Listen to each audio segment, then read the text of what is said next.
রাজধানীর পল্লবীতে শিশু রামিসা আক্তারকে ধর্ষণ ও হত্যার ঘটনায় করা মামলায় আজ আদালতে যুক্তিতর্ক উপস্থাপন হয়েছে।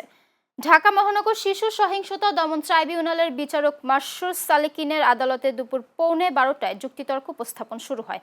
এর আগে সকাল 9টার দিকে প্রধান আসামি সোহেল রানা ও তার স্ত্রী স্বপ্না আক্তারকে কারাগার থেকে আদালতে এনে হাজতখানায় রাখা হয়। বেলা 11:20 সোহেল রানাকে এবং 11:38 স্বপ্না আক্তারকে ট্রাইব্যুনালের এজলাসে হাজির করা হয়। শুনানিতে রাষ্ট্রপক্ষ আসামিদের সর্বোচ্চ শাস্তি দাবি করে, আর আসামিপক্ষ তাদের নির্দোষ দাবি করে যুক্তি উপস্থাপন করে। এরপর আগামী 7 জুন এ হত্যা মামলার রায় ঘোষণার দিন ধার্য করেন আদালত। ন্যায় বিচার পাওয়ার অপেক্ষায় রয়েছেন পরিবার। প্রধানমন্ত্রী তারেক রহমানের সঙ্গে সৌজন্য সাক্ষাৎ করেছেন জাতিসংঘ উন্নয়ন কর্মসূচি ইউএনডিপি এর বাংলাদেশ অফিসের আবাসিক প্রতিনিধি স্টেফান লিলার। আজ সকালে সচিবালয়ের মন্ত্রিপরিষদ বিভাগে প্রধানমন্ত্রীর সঙ্গে এই সাক্ষাৎ অনুষ্ঠিত হয়। সাক্ষাৎকালে বাংলাদেশের টেকসই উন্নয়ন লক্ষ্যমাত্রা বা এসডিজি অর্জন, জলবায়ু পরিবর্তনের ঝুঁকি মোকাবেলা এবং দারিদ্র্য বিমোচনে সরকারের নেওয়া বিভিন্ন পদক্ষেপের প্রশংসা করেন ইউএনডিপি প্রতিনিধি।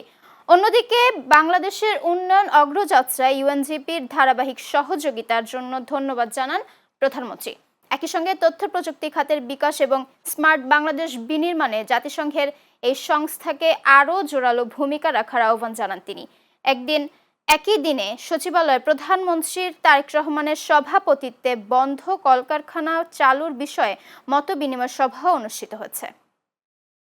যাত্রীদের সুবিধার কথা বিবেচনায় নিয়ে রাতের বেলায় মেট্রো রেল চলাচলের সময় আরও 20 মিনিট বাড়ানোর সিদ্ধান্ত নিয়েছে মেট্রো রেল নির্মাণ ও পরিচালনাকারী প্রতিষ্ঠান Dhaka mass transit company limited DMTCL.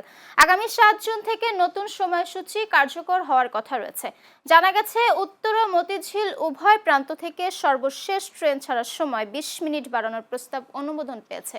বর্তমানে সপ্তাহে 7 দিনই উত্তরা উত্তর স্টেশন থেকে শেষ ট্রেন ছেড়ে যায় রাত 9:30 এবং মতিঝিল থেকে রাত 10:10। নতুন সময়সূচি অনুযায়ী উত্তরা থেকে শেষ ট্রেন ছাড়বে রাত 9:50 এবং মতিঝিল থেকে রাত 10:30। বিদ্যুতের দাম বৃদ্ধির প্রতিবাদে এবং বর্ধিত মূল্য প্রত্যাহারের দাবিতে আজ রাজধানী ঢাকাসহ দেশের সব মহানগরে বিক্ষোভ কর্মসূচির ডাক দিয়েছে জামায়াত ইসলামী। ঢাকা মহানগরীর উদ্যোগে বিকেল 5টায় বাইতুল মোকাররমের উত্তর গেটে বিক্ষোভ অনুষ্ঠিত হবে। দলটির সেক্রেটারি জেনারেল মিয়া গোলাম পরোয়ার এক বিবৃতিতে জানান, পাইকারি ও খুচরা পর্যায়ে বিদ্যুতের দাম এবং সঞ্চালন চার্জ বৃদ্ধি সাধারণ মানুষের উপর বড় জুলুম। নিত্যপণ্যের ঊর্ধ্বগতির বাজারে এই সিদ্ধান্ত মরার উপর খাড়ার ঘা। তিনি অভিযোগ করেন, বিদ্যুৎ খাতের দুর্নীতি ও ক্যাপাসিটি চার্জের লুটপাটের খেসারত জনগণকে দিতে হচ্ছে। এই গণবিরোধী সিদ্ধান্ত অবিলম্বে প্রত্যাহারের দাবি জানিয়েছে জামায়াত। এর আগে গতকাল বিইআরসির আদেশ অনুযায়ী পাইকারি পর্যায়ে প্রতি ইউনিট বিদ্যুৎ 7 টাকা থেকে বেড়ে 8 টাকা 39 পয়সা এবং খুচরা পর্যায়ে 9 টাকা 11 পয়সা থেকে বাড়িয়ে 10 টাকা 63 পয়সা নির্ধারণ করা হয়েছে। একই সঙ্গে সঞ্চালন চার্জও প্রায় 24% বাড়ানো হয়েছে। হামের টিকা পাওয়ার 2 মাস অতিবাহিত হলেও কমছে না হামের সংক্রমণ। গত 5 এপ্রিল 18 জেলার 30 উপজেলায় অগ্রাধিকারের ভিত্তিতে টিকাদান কার্যক্রম শুরু হয়েছিল। এরপর 20 এপ্রিল শুরু হয় দেশব্যাপী হামের টিকাদান কর্মসূচি। 5 এপ্রিল ধরে ইতিমধ্যে হামের টিকা দেওয়ার 2 মাস অতিবাহিত হয়েছে, কিন্তু হামের সংক্রমণের হার কমছে না। চলতি বছরের 15 মার্চ থেকে এখন পর্যন্ত হামের উপসর্গ ও নিশ্চিত সংক্রমণে মোট মৃত্যুর সংখ্যা দাঁড়িয়েছে 601 জনে। একই সময়ে নতুন করে 1210 জনের শরীরে হামের উপসর্গ দেখা দিয়েছে। খুব জ্বর ছিল, পরে ডাক্তার দেখালাম, বললো যে হামের সমস্যা। পরে যে 2 দিন যাবত আসি, এখন জ্বর কমছে। এখন থেকে তো সুস্থ হয় না। আর আমরা আসছি বরিশাল থেকে। প্রথমে ভর্তি ছিলাম নারী শিশু থেকে, পরে ওখানে চিকিৎসা তেমনটা সুবিধা মনে হইতেছিল না, তাই আমরা এখানে নিয়ে যাচ্ছি। এখানে নিয়ে এসে গতকাল রাত 9:30 দিকে আনা ভর্তি করানো হয়েছে। তবে আগের চেয়ে একটু বেটার ফিল করতেছি, দেখা যাক কী হয়, আল্লাহ ভরসা সব কিছু। রোগের অবস্থা খারাপ, চোখের অবস্থা অনেক বেশি খারাপ। এখানে আসার পরে র্যাশ ওঠা শুরু করছে। আমি হামের জন্য আসিনি, ওর প্রথমে ডায়রিয়া ছিল, বমি ছিল। তো এখানে আসার পরে আবার হামের লক্ষণ দেখা শুরু করছে। দর্শক, রাজধানীর বাংলাদেশ শিশু হাসপাতাল ও ইনস্টিটিউট থেকে হাম নিয়ে সব শেষ জানাচ্ছেন সহকর্মী সীমা প্রধান।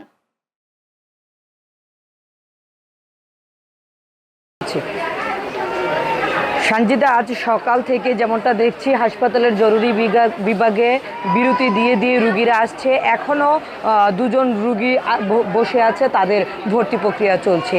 সেই সাথে রাত 12টার পর থেকে এই হাসপাতালটিতে দুজন হামের রুগী ভর্তি হয়েছে। এর আগে আমরা যদি দেখি গেল 24 ঘন্টায় শুধুমাত্র এই হাসপাতালে 20 জন রুগী হামের উপসর্গ নিয়ে ভর্তি হয়েছে। 3টি কেবিন এবং আইসিইউ মিলিয়ে এখন পর্যন্ত রুগীর সংখ্যা ভর্তিকৃত রুগীর সংখ্যা আছে 108 জন। সেই সাথে সারা দেশে এই 24 ঘন্টায় রুগী হামের উপসর্গ নিয়ে রুগী ভর্তি হয়েছে 1210 জন। তাছাড়া সারা দেশের মার্চ পরবর্তী সময়ে মাত্র 2.5 মাসেরও কম সময়ের মধ্যে প্রায় 75,000 রুগী ভর্তি হয়েছে।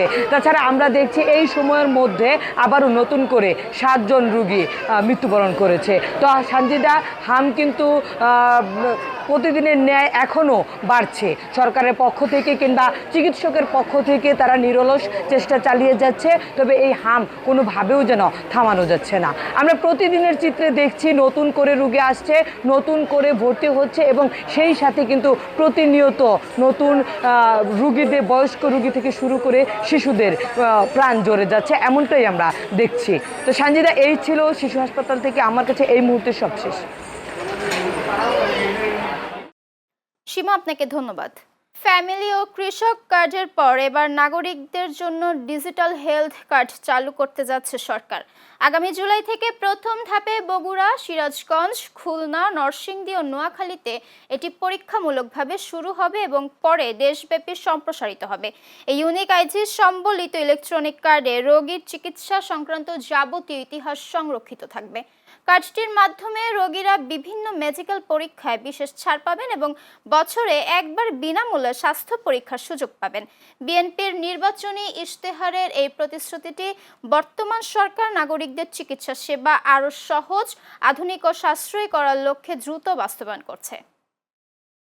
পররাষ্ট্রমন্ত্রী ডক্টর খলিলুর রহমান জাতিসংঘের 81তম সাধারণ পরিষদের সভাপতি নির্বাচিত হয়ে যুক্তরাষ্ট্র থেকে দেশে ফিরেছেন। আজ সকাল 8:51 তিনি ঢাকায় পৌঁছান। জাতিসংঘের সাধারণ পরিষদের নির্বাচনে 190টি ভোটের মধ্যে তিনি 99টি ভোট পেয়ে জয়ী হন, যেখানে তার প্রতিদ্বন্দ্বী সাইপ্রাসের আন্দ্রেয়াস এস কাকৌরিস পেয়েছেন 91টি ভোট। তিনি জার্মানির আনালেনা বেয়ারবোকের স্থলাভিষিক্ত হয়ে আগামী সেপ্টেম্বর থেকে 1 বছরের জন্য এই বৈশ্বিক ফোরামের নেতৃত্ব দেবেন। জাতিসংঘে তার ভবিষ্যৎ কর্মপরিকল্পনা নিয়ে আজই তিনি গণমাধ্যমের সাথে মত বিনিময় করতে পারেন। চলতি বছরের মধ্যে সারা দেশের সব প্রাথমিক শিক্ষার্থীর জন্য মিড ডে মিল এবং আগামী 3 মাসের মধ্যে স্কুল ড্রেসের ব্যবস্থা করা হবে বলে জানিয়েছেন শিক্ষামন্ত্রী ডক্টর আনম এহসানুল হক মিলন। আজ রাজধানীর মিরপুর ন্যাশনাল বাংলা স্কুলে প্রাথমিক বিদ্যালয় গোল্ড কাপ ফুটবল টুর্নামেন্টের উদ্বোধনী অনুষ্ঠানে তিনি এই ঘোষণা দেন। শিক্ষাকে আনন্দময় করতে খেলাধুলাকে কারিকুলামে যুক্ত করার প্রতিশ্রুতি দিয়ে মন্ত্রী বলেন, বর্তমান সরকার শিশুদের শিক্ষাকে সবচেয়ে বেশি গুরুত্ব দিচ্ছে। অনুষ্ঠানে প্রাথমিক ও গণশিক্ষা প্রতিমন্ত্রী ববি হাজ্জাজ আশা প্রকাশ করেন যে আজকের শিশুরাই আগামীতে আন্তর্জাতিক অঙ্গনে দেশের নাম উজ্জ্বল করবে।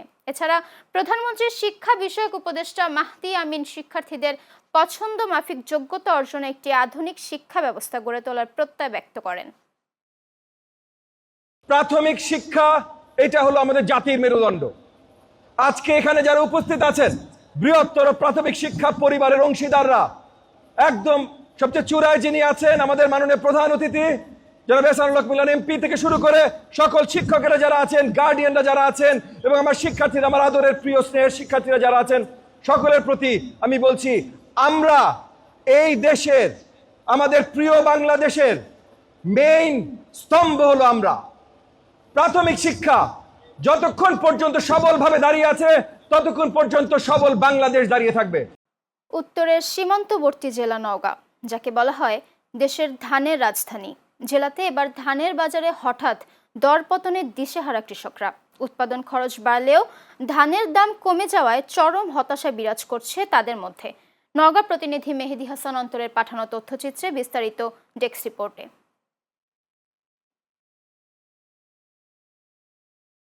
নওগাঁ জেলার বিস্তীর্ণ মাঠ জুড়ে এখন বোরো ধানের আবাদ। চলতি মৌসুমে প্রায় 1,92,500 হেক্টর জমিতে ধানের চাষ হয়েছে। তবে ফসল ভালো হলেও কৃষকের মুখে নেই হাসি। গত কয়েক সপ্তাহে প্রতিমন ধানের দাম কমেছে 100 থেকে 150 টাকা পর্যন্ত। বর্তমানে বিভিন্ন হাটে স্বর্ণা 5 সহ অন্যান্য জাতের ধান বিক্রি হচ্ছে প্রায় 1,200 টাকায়, যা গত বছরের তুলনায় অনেক কম। সার, ফসফেট এবং ওষুধের দাম অত্যাধিক বেশি। দাম যদি তুলনামূলকভাবে বেশি না পায় তাহলে কৃষক ক্ষতিগ্রস্ত হইবে। লেবারের দাম আমাদের সংকট বেশি, 500 টাকা 600 টাকা করে লেবার, অথচ ধান আমাদের এখানে যায় 800 টাকা। এই যে পাট পাটালের খরচা বেশি, তাতে আমার কোনো পোষায় না। ধানের দাম কম, হ্যাঁ, এগুলা খরচা করে হিসাব বিকাশ করে দেখি যে আমার টিকিচ্ছে না। আমি সবসময় পাট পাটা নিজে মানে পরিশ্রম করে পারে না, ঘাটতি করে যায়। একদিকে ধানের দরপতন, অন্যদিকে বেড়েছে উৎপাদন খরচ। তেল, সার ও কীটনাশকের দাম বেড়েছে প্রায় দ্বিগুণ। পাশাপাশি সেচ সংকটেও পড়তে হচ্ছে কৃষকদের। মাড়াই মেশিন ভাড়া দিতেও গুনতে হচ্ছে অতিরিক্ত টাকা। ধানের দাম বাজারে অনেক কম, 8 থেকে 900 টাকা, কিন্তু আমাদের দেয় 1000 টাকা। আবার এর মধ্যে খাওয়ানো দেয়, তাতে কৃষক ধান বেচতে গেলে আমাকে টাকা দিতেই সেও অস্থির, তার কোনো টাকাই বাঁচে না। ধান কাটার সমস্যা, ধান কাটা বাজার কম এবং তরি তরকারি সব জিনিসের দাম বেশি, মাছ তরকারি সব জিনিসের দাম বেশি, কিন্তু খরচা পাটের দাম বেশি হয় না। ধান ব্যবসায়ীরা বলে তোমাদের এই ধান চলবে না, তাহলে 500 টাকা বা 700 টাকা 800 টাকা করে দাও। তো আমাদের একজন কামলা খাটাইতে 1000 টাকা লাগে। আমি 500 টাকা মন ধান বেচে 600 টাকা মন ধান বেচে আমি ওই কামলা বাটাকে কিভাবে 1000 টাকা দিব, আর আমার সংসারটাই চলবে কিভাবে? এবছর আবহাওয়া অনুকূলে থাকায় ধান উৎপাদন লক্ষ্যমাত্রার চেয়ে বেশি হয়েছে। কৃষকদের সমস্যা বিবেচনায় নিয়ে সরকারিভাবে বিভিন্ন সহায়তা কার্যক্রম চালু রয়েছে। বাজার স্থিতিশীল রাখতে প্রয়োজনীয় পদক্ষেপ নেওয়া হচ্ছে। আমাদের নওগাঁ জেলার এবারে বোরো ধান উৎপাদনের লক্ষ্যমাত্রা ছিল 1,92,380 হেক্টর, আর আমাদের অর্জিত হয়েছে 1,92,500 হেক্টর। ধানের অবস্থা ভালো। আমরা ইতিমধ্যে ধান কর্তন শুরু হয়েছে, আমাদের প্রায় 11% ধান আমরা ইতিমধ্যে কর্তন করেছি। নওগাঁ জেলায় দ্রুত বাজার নিয়ন্ত্রণ ও কৃষকদের প্রণোদনা না বাড়ালে ভবিষ্যতে ধান চাষে আগ্রহ কমে যাওয়ার আশঙ্কা করছেন সংশ্লিষ্টরা। কৃষকের মুখে হাসি ফেরাতে বাজার নিয়ন্ত্রণে কার্যকর পদক্ষেপ নেওয়া দাবি জানিয়েছেন তারা। Channel S news desk. বরিশালে দুস্থ ও অসহায়দের জন্য বরাদ্দ ভিজিএফের চাল বিতরণে অনিয়মের অভিযোগ উঠেছে। স্থানীয়দের দাবি, ট্যাগ অফিসারের যোগসাজশে এসব চাল লুটপাট করেছেন জনপ্রতিনিধিরা। অনিয়মের অভিযোগ পেলে তদন্ত করে ব্যবস্থা নেওয়ার আশ্বাস দিয়েছেন উপজেলা নির্বাহী কর্মকর্তা। প্রতিনিধি ওমর ফারুকের পাঠানো তথ্য ও ভিডিও চিত্রে বিস্তারিত ডেস্ক রিপোর্টে। প্রতি ঈদে অসহায় দুস্থ মানুষের প্রতিটি পরিবারকে 10 কেজি করে বিজিএফের চাল বিতরণের উদ্যোগ নেয় সরকার। বরিশাল সদর উপজেলার 7 নং চারকাওয়া ইউনিয়নে এ চাল লুটপাটের অভিযোগ উঠেছে। স্থানীয়দের অভিযোগ, গরিব অসহায়দের পরিবর্তে চেয়ারম্যান মেম্বাররা তাদের আত্মীয় স্বজন ও সচ্ছল ব্যক্তিদের মাঝে এসব চাল বিতরণ করেন। অসহায় ব্যক্তিরা চালের জন্য গেলে উল্টো নানা সমস্যার কথা বলে তাদের বঞ্চিত করা হয়। আমি সব মেম্বারের কাছে গেছি, আমি একটা স্লিপ এখন পর্যন্ত পাইনি, বলে দেওয়া হয়ে গেছে, নাই শেষ। আর স্লিপ পাই যার বাসায় ইনকাম করে 40,000 টাকা, এ পাই স্লিপ নিয়ে, স্লিপ নিয়ে স্লিপ বেশি এলায় টাকাই নিয়েছে স্লিপ। চাল কতটুকু?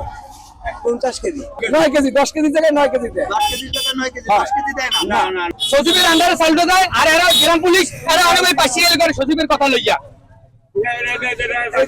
সেই দালালি সচিব দালালি করে আনে ভাইয়া। 7 নং চরকাওয়া ইউনিয়নে চাল বিতরণের সময় উপস্থিত ছিলেন না ভারপ্রাপ্ত চেয়ারম্যান আব্দুল হালিম মুন্সি। তার নির্দেশে চাল বিতরণ করেন মেম্বার বিপ্লব। এই সুযোগে স্বেচ্ছাচারিতা করেন তিনি।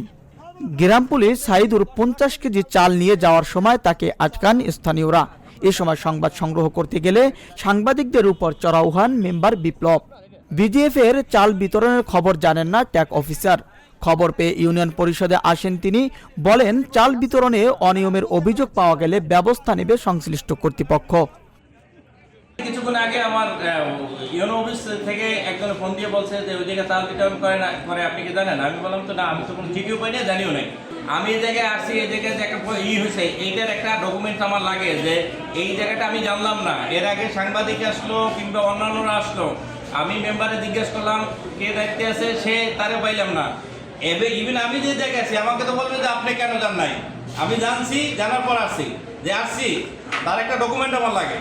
চাল বিতরণ কার্যক্রম মনিটরিং করা হয় জানিয়ে উপজেলা নির্বাহী কর্মকর্তা বলেন, কোনো ধরনের অভিযোগ পেলে সংশ্লিষ্টদের বিরুদ্ধে ব্যবস্থা নেওয়া হবে। প্রত্যেক ঈদে যেহেতু এটা রেগুলার একটা কাজ, এটি যেটা আপনি বলেছেন যে আমাদের ট্যাগ অফিসাররা থাকে না, আমরা এটা মনিটরিং অবশ্যই করব, কারণ সামনে আমাদের এই কার্যক্রম আবারও আছে। আর এ বিষয়ে যদি কোনো ধরনের অভিযোগ আমরা পাই, অবশ্যই সেটা আমরা আমলে। তবে স্থানীয়দের দাবি, প্রতি বছর একই ধরনের অনিয়ম হলেও কার্যকর পদক্ষেপ না নেওয়ায় দুর্নীতি থামছে না। এ বিষয়ে তদন্ত করে দ্রুত ব্যবস্থা নেবে সংশ্লিষ্ট কর্তৃপক্ষ, এমনটাই প্রত্যাশা তাদের। Abu Naim Shah, channel S, news desk. জেলা প্রশাসকের সাপ্তাহিক গণশুনানির কারণে মাদারীপুরবাসী পাচ্ছে সঠিক ন্যায় বিচার। জানা যায়, মাদারীপুর জেলা প্রশাসক মর্জিনা আক্তার মাদারীপুরে যোগদান করে প্রথমে গণশুনানি পরিচালনা কার্যক্রমের উদ্যোগ গ্রহণ করেন। সাপ্তাহিকে গণশুনানি প্রতি বুধবার অনুষ্ঠিত হয়। গণশুনানিতে মাদারীপুর জেলার বিভিন্ন প্রান্ত থেকে আসা বিভিন্ন শ্রেণী পেশার মানুষ উপস্থিত হয়ে তাদের গোপনীয় সমস্যা সহ অভাব, অভিযোগ ও বিভিন্ন দাবি দাওয়া তুলে ধরেন। জেলা প্রশাসক মর্জিনা আক্তার অত্যন্ত আন্তরিকতা ও মনোযোগের সাথে সকলের বক্তব্য শোনেন এবং উদ্ভূত সমস্যাগুলো দ্রুত ও কার্যকরভাবে সমাধানের জন্য সংশ্লিষ্ট কর্মকর্তাদের তাৎক্ষণিক প্রয়োজনীয় নির্দেশনা প্রদান করেন। গাইবান্ধার সাঘাটা উপজেলার ভরতখালী ইউনিয়নের মান্দুরা গ্রামের দাসপাড়ায় বজ্রপাতে মা ছেলের মর্মান্তিক মৃত্যু হয়েছে। একই দিনে ফুলছড়ি উপজেলার চর ফজলুপুর এলাকায় বজ্রপাতে আরও একজন আহত হয়েছেন। বুধবার বিকেলে মর্মান্তিক ঘটনা ঘটে। নিহতরা হলেন মান্দুরা গ্রামের বাসিন্দা শৈলেন চন্দ্র দাসের স্ত্রী কল্পনা রানী এবং তার ছেলে সোহাগ চন্দ্র দাস। আহত হলেন সাইদার রহমানের স্ত্রী রহিমা বেগম। স্থানীয়রা জানায়, বিকেলে আবহাওয়া খারাপ হলে বৃষ্টির সম্ভাবনা দেখা দিলে বাড়ির বাইরে শুকাতে দেয়া খড়ের পাতা তুলে আনতে যান মা ও ছেলে। এ সময় আকস্মিক বজ্রপাতে মা ছেলে দুজনেই গুরুতর আহত হন। স্থানীয়রা দ্রুত তাদের উদ্ধার করে গাইবান্ধা সদর হাসপাতালে নেয়ার পথেই তাদের মৃত্যু হয়। গাজীপুরের কাশিমপুর মহিলা কেন্দ্রীয় কারাগার থেকে জামিনে মুক্তি পেলেন নারায়ণগঞ্জের সাবেক মেয়র সেলিনা হায়াত আইভী। বুধবার রাতে তিনি কাশিমপুর কারাগার থেকে বের হন। তার মুক্তির বিষয়টি নিশ্চিত করেছেন কাশিমপুর মহিলা কেন্দ্রীয় কারাগারের জেলার শিরিন আক্তার। তিনি জানান, বুধবার রাতে জামিনের কাগজপত্র যাচাই বাছাই শেষে সেলিনা হায়াত আইভীকে মুক্তি দেওয়া হয়েছে। উল্লেখ্য, গত বছরের 9 মে ভোরে নারায়ণগঞ্জ শহরের নিজ বাসা থেকে তাকে গ্রেপ্তার করে পুলিশ। তার বিরুদ্ধে মোট 12টি মামলা ছিল। এদিকে মুক্তি পেয়ে সরকারকে ধন্যবাদ জানান নারায়ণগঞ্জের সাবেক মেয়র সেলিনা হায়াত আইভী। পাবনায় পদ্মা নদীর পাড়ে বস্তাবন্দি 9ম শ্রেণীর ছাত্রী রিয়া খাতুন হত্যাকাণ্ডের রহস্য উদ্ঘাটন করে 3 আসামিকে গ্রেপ্তার করেছে ডিবি পুলিশ। নিহত রিয়া সদর উপজেলার পূর্ব রাঘবপুর গ্রামের আজিজুল প্রামাণিকের মেয়ে।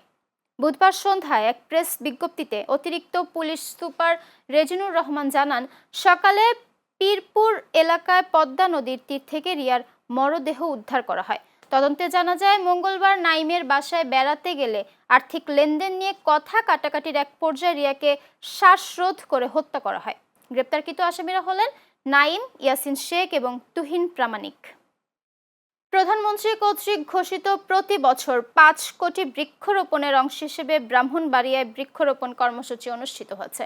বুধবার বিকালে অন্নদা সরকারি উচ্চ বিদ্যালয়ের বোজিং মাঠে এ অনুষ্ঠানের আয়োজন করা হয়। অনুষ্ঠানে প্রধান অতিথি ছিলেন ব্রাহ্মণবাড়িয়া 3 আসনের সংসদ সদস্য ইঞ্জিনিয়ার খালেদ হোসেন মাহবুব শ্যামল।